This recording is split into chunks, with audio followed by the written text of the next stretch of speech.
All right, boys and girls, last week I worked on doing the face, and most people got the face done. We put in guidelines.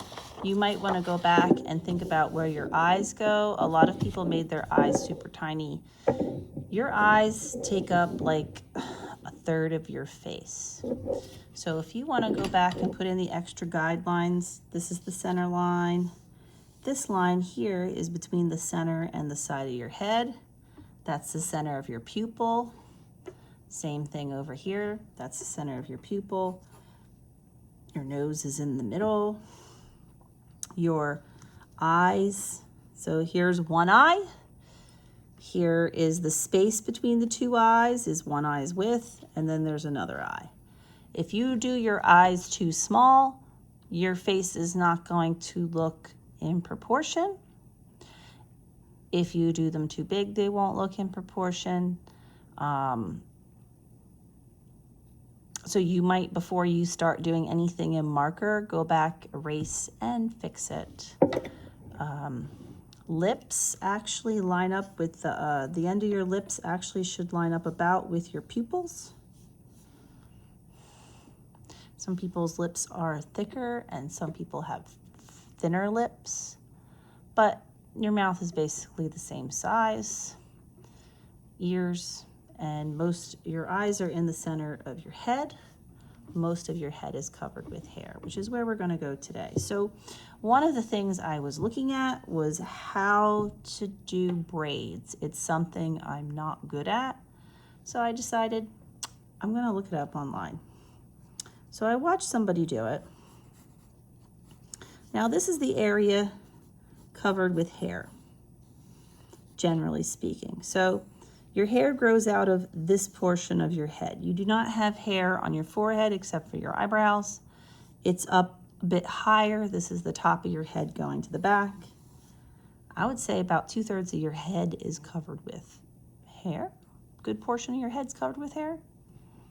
So you want to think about one thing that the artist I was watching, she said, think about sections that you're going to have. So if you have braids, where are these braids going to be?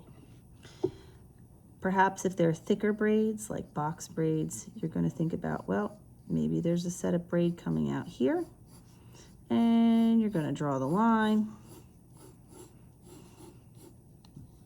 So there might be a braid here. There might be a braid over there. There might be a braid here coming out and coming down. There might be a braid here. So as you come down with the braid, now you're going to think about, well, what is this braid looking like? Usually it crosses. If it's something thicker, if it's actually a braid, some people have hair that's twisted. There's different techniques and methods. And of course, the end of the hair gets thinner, and as I go off the page and you guys can't see, you might want to put some, I don't know, perhaps there are beads at the end. I know some people like to put beads or hair jewelry. So again,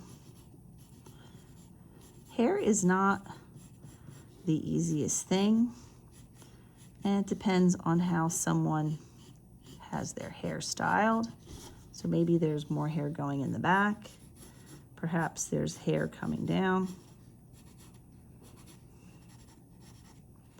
Not the easiest thing to do. One of the things I don't want to see, drives me crazy, is when someone does this for hair. That is not what I'm doing. So I'm thinking about the direction the hair's going in.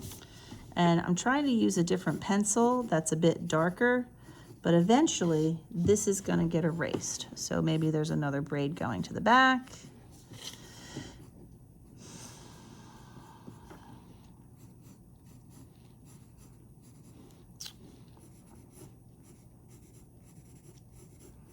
Some people have longer braids, some people have shorter braids.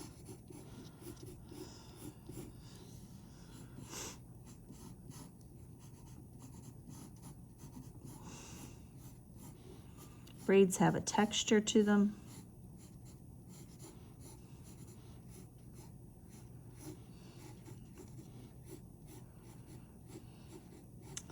I know some people like to get a bunch of thinner braids and then they put them in like a ponytail. Looks cute. Okay.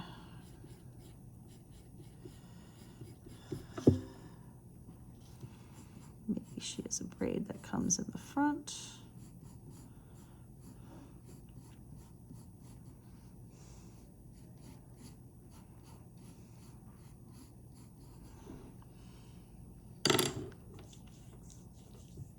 When you are happy with this,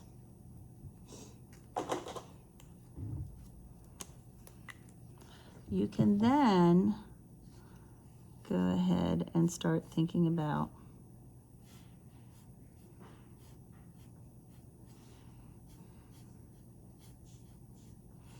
doing, so basically you're going to make the braids the way that you want them and then do the beads at the end. Hold on. All right, so I'm gonna finish outlining only the lines that I wanna keep with the marker. So I'm not gonna do the guidelines. I'm not gonna do any lines with the hair that I don't like. I'm just going to go ahead and do the ones I wanna keep. All right, so I have gone over lines that I want to keep with my marker, most of them. And I'm going to erase the lines. Oh, I'm gonna put this on.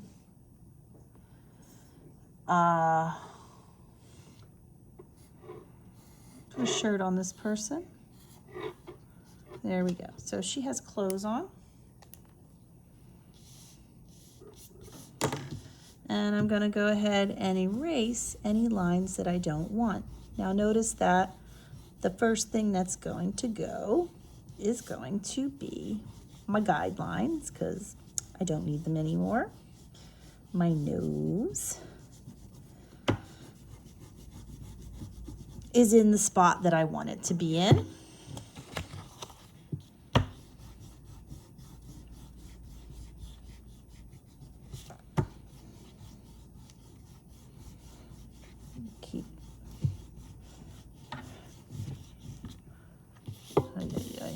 And I'm gonna have erasers for everybody for when you're ready for this part.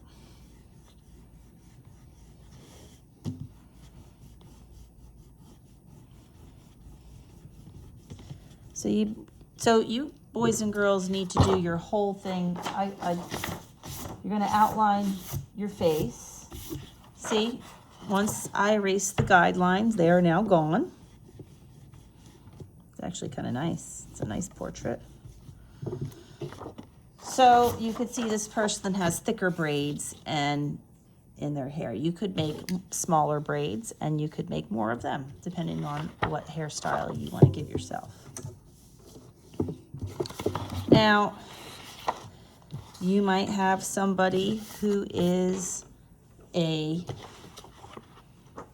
boy and perhaps he has a very short hairstyle where he would go to the barber, and you might want to go back and check the shape of the head. Like I said before, make sure everything is in the right spot. So usually you're going to have a line going across. Where the barber shaves it, it comes down and goes something like that. And depending on how thick it is, you might even draw in some curls or texture, or you don't have to, but you're gonna have hair. It might go up a little bit over the head, depending on how short your hair is. I'm gonna do a closer cut, such as that. And then I'm gonna go back, and again, I'm gonna I'm gonna keep the lines that I want. So I'm only doing the neck. I'm gonna put a shirt on this person because, you know, you gotta have clothes on. Boom. And then I'm gonna go back. I'm gonna erase all the lines that I don't like.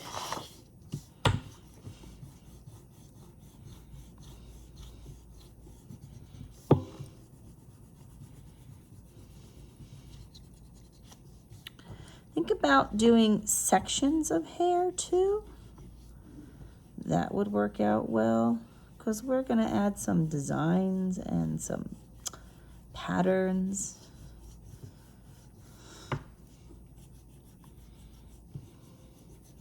It's a very serious looking person. I draw very serious faces, and that's okay. Take your time. Take your time erasing. Take your time and do a nice job on this. When people rush, it doesn't turn out quite the way you want it. It's really hard to get what you want, unless of course you draw like 20 faces a day like I do. So notice, no guidelines. Now, let's say you have someone with curly hair.